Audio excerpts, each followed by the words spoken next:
Israel में एक साथ कई जगहों पर आग लगने की घटना सामने आई है। एक जगह आग तो इजरायली सैन्य अड्डे के पास लगी है।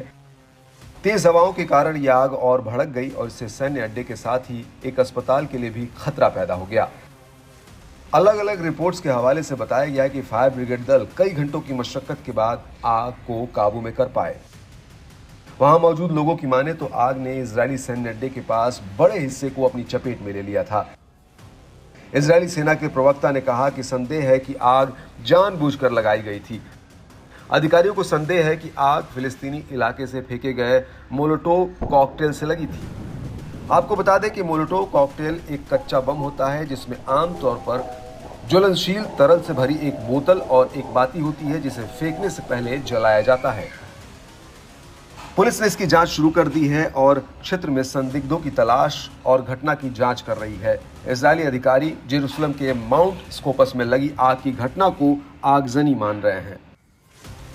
इजरायल के फायर एंड रेस्क्यू सर्विस ने कहा कि आग मोलोटोव कॉकटेल फेंके जाने के कारण लगी है और हवाओं के कारण बहुत तेजी से फैल गई। इससे पास की एक यूनिवर्सिटी भी खतरे में आ गई। फायर सर्विस ने संदेह जताया कि ये आगजनी हो सकती है क्योंकि एक ही समय में कई जगहों पर आग लगी थी। 7 अक्टूबर से शुरू हुए इजराइल गाजा युद्ध के बाद से पूर्वी यरूशलेम के साथ साथ कब्जे वाले पश्चिमी तट पर काफी ज्यादा तनाव है। फिलिस्तीनियों के खिलाफ नरसंहार के लिए इजराइल के खिलाफ अंतर्राष्ट्रीय न्यायालय में वर्तमान में मुकदमा भी चल रहा है।